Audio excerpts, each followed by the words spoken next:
جن لوگوں کی تنہائیاں پاک ہوتی ہیں ان کی دعائیں کبھی رد نہیں ہوتی۔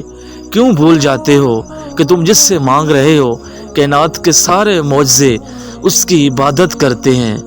تمہارے اب تک کیے گئے صبر کا صلہ تمہارے پسندیدہ دعا پر کن کی صورت میں بھی ہو سکتا ہے۔ ممکن ہے جو تم دعا میں مانگتے ہو اللہ نے پہلے ہی تمہارے مقدر کا حصہ بنا دیا ہو، اور وہ تمہارے توکل اور صبر کو آزما رہا ہو، اور اسے تمہارا یوں ہی بار بار مانگتے رہنا بہت پسند ہو۔ میں تو ہر دفعہ اس کے سامنے جھولی پھیلا دیتا ہوں تاکہ وہ اس میں وہ چیز ڈال دے جو مجھے چاہیے۔ جب میں پریشان ہوں میرا پہلا خیال میرا رب کی طرف جاتا ہے، اور الحمدللہ مجھے یہ خیال بہت عزیز ہے۔ تو یہ سوچ کر دعا مانگنا مت چھوڑ دینا کہ جو چاہیے تھا وہ اب تک نہیں ملا، اور ممکن ہے کہ جس معجزے کا تمہیں انتظار ہے وہ تمہاری دعا کا آخری منتظر ہو۔ غم نہ کرنا کہ یہ دنیا آپ کے ساتھ نہیں، بلکہ خوش ہونا کہ دنیا کا مالک آپ کے ساتھ ہے۔ سب سے خوبصورت احساس یہ ہے کہ وہ دعا حقیقت بن جائے جو آپ کے اور اللہ کے درمیان راز تھی۔ ایک امید ہے جو ہر روز مجھے جینے کا سہارا دیتی ہے کہ ایک دن اللہ میری تمام دعائیں سن لے گا۔ یقین مانے صبر کی زبان اتنی طاقتور ہوتی ہے کہ ستانے والوں کی بنیادیں ہلا دیتی ہے۔ کوشش کرنے سے بھی کچھ حاصل نہ ہو تو خاموش رہ کر سب کچھ اللہ پر چھوڑ دیجئے، اور اللہ بہترین کام کرنے والا ہے۔ جب تم کو یقین ہو کہ اللہ تمہارے ساتھ ہے تو اس بات کی فکر چھوڑ دو کہ کون کون تمہارے خلاف ہے، اور اپنا معاملہ اللہ کے سپرد کر کے سکون سے رہو، کیونکہ وہ تمہارے ناممکن کام پر کن فرما دے گا۔ حضرت علی نے فرمایا صبر کرنے والے لوگ اللہ کے پسندیدہ اور بہت قریب ہوتے ہیں، کیونکہ صبر کرنے والوں کی پکار کا جواب آسمان سے آتا ہے۔ تہجد کی دعا سے وہ بھی مل جاتا ہے جسے لوگ ناممکن کہا کرتے ہیں۔ ہر دور میں معجزے ہوتے ہیں، ہر شخص کے لیے معجزے ہوتے ہیں۔ کوئی اسے موسیٰ کی طرح پکارے تو صحیح۔ یہ جو تم نے جو ناممکن کی رٹ لگائی ہے بس اللہ کے کن کی دیر ہے۔ ممکن ناممکن میں مت الجھو، دعاؤں کی طاقت سے تو سراؤں میں بھی چشمہ جاری کروایا جا سکتا ہے۔ ناز جس پر کائنات کی ہر نماز کو ہے وہ آخری سجدہ میرے حسین کا تھا۔ وہ نصیب بدل بھی سکتا ہے، تم دعا تو کرو، وہ تقدیر پلٹ بھی سکتا ہے، تم یقین تو کرو۔ تہجد کی برکت سے تمہاری رکی ہوئی تمام دعائیں پوری ہو جائیں گی۔ دعا کرتے رہا کرو، یاد رکھو تم اس سے مانگ رہے ہو جس کے لیے کچھ بھی ناممکن نہیں۔ آغاز میں وہ کچھ چیزیں مشکل ضرور بنا دیتا ہے، مگر انجام وہ ہمیشہ ویسا ہی کرتا ہے جیسا تم چاہتے ہو۔ دلوں کے حال تم سے بہتر تمہارا اللہ جانتا ہے۔ تمہاری خاموش سجدے اور تمہاری ان کئی باتیں خدا کے ہاں بہت خاص مقام رکھتی ہیں۔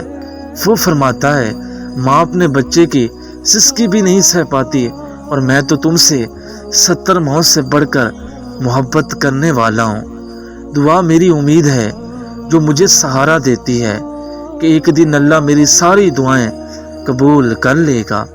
تہجد کے سجدوں میں مانگی گئی چاہتیں اللہ قیامت تک سلامت رکھتا ہے۔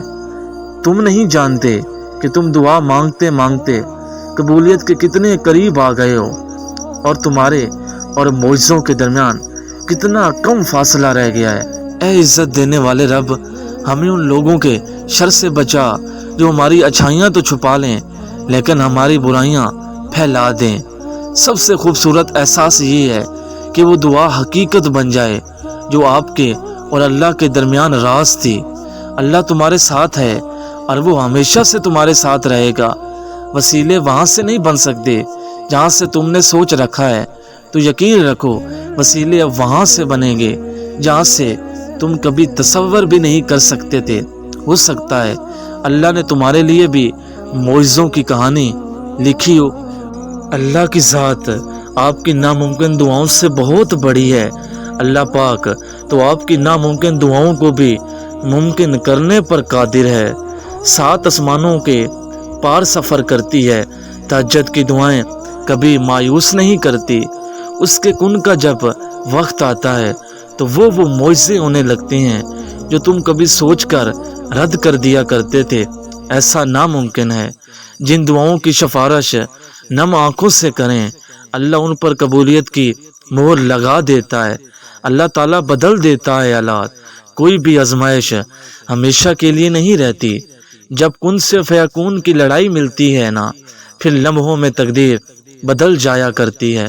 جو کہانیاں اللہ کے سپرد کر دی جاتی ہیں، ان کا انجام کبھی انسان کو مایوس نہیں کرتا، اور یہ قبولیت کے وقت تو اللہ نے بنائے ہوئے ہیں۔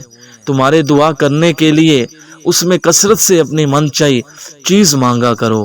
اللہ کے سوا دنیا میں ایسی کوئی طاقت نہیں جو انسان سے کچھ چھین لے یا عطا کر دے۔ تم جو چاہتے ہو وہ مانگو اللہ سے، اللہ ہی دے گا، اور اللہ ہی سے مانگو اور اللہ ہی دے سکتا ہے۔ ایک امید ہے کہ دعا سن لی جائے گی، اور ایک آس ہے کہ کن کہہ دیا جائے گا۔ ایک امید ہے کہ اس کے در پر بہائے آنسو میری لاج رکھ لیں گے دعاؤں کی۔ دعا وہ طاقت رکھتی ہے جو آپ کے نصیب میں نہیں، اسے بھی آپ کا کر سکتی ہے۔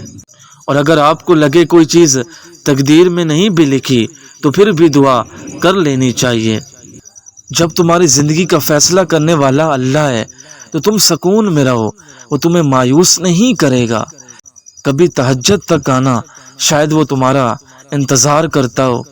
جس ذات نے تمہیں دعا مانگنے کی توفیق دی ہے تو وہ دعا قبول کرنے پر بھی قدرت رکھتا ہے۔ ہم سب مشکل کام کرنے سے گھبراتے ہیں، حالانکہ آسانیاں مشکل کام کرنے سے ہی پیدا ہوتی ہیں۔ ہوں گے معجزے بھی، ضرور ہوں گے۔ تمہاری زندگی میں ہر ایک چیز کا ایک وقت مقرر کر رکھا ہے اللہ نے، اس وقت کا انتظار کرنا ہے تم نے۔ کوئی تو ہے جو نظام ہستی چلا رہا ہے، وہی خدا ہے۔ ہر میٹھے لہجے والا مخلص اور ہر سخت لہجے والا دشمن نہیں ہوتا۔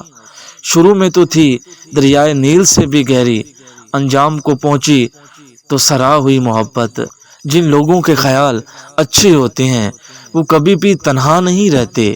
اپنے ذہنی سکون کے لیے 3 چیزیں مختصر رکھیں: الفاظ، لوگ اور امیدیں۔ کل کی فکر مت کرو، جس رب نے آج تک سنبھال لیا ہے وہ آگے بھی سنبھال لے گا۔ دوران سجدہ خاموشی سے بہہ جانے والوں آنسوؤں کا شور اللہ کے علاوہ کوئی نہیں سن سکتا۔ ہم وہاں جا کے واپس نہیں آئیں گے، ڈھونڈتے ڈھونڈتے لوگ تھک جائیں گے۔ ساری دنیا کا سکون ایک طرف اور رب سے اکیلے میں بات کرنے والا سکون ایک طرف۔ اس نے اپنے رب کے لیے جھکنا سیکھ لیا، وہی علم والا ہے، کیونکہ عالم کی پہچان عاجزی اور جاہل کی پہچان تکبر ہے۔ محبت اور آنسوؤں کا بھرم اللہ کے علاوہ کوئی نہیں رکھتا۔ بھروسہ الفاظ چھوٹا سا ہے لیکن ثابت کرنے میں پوری زندگی لگ جاتی ہے۔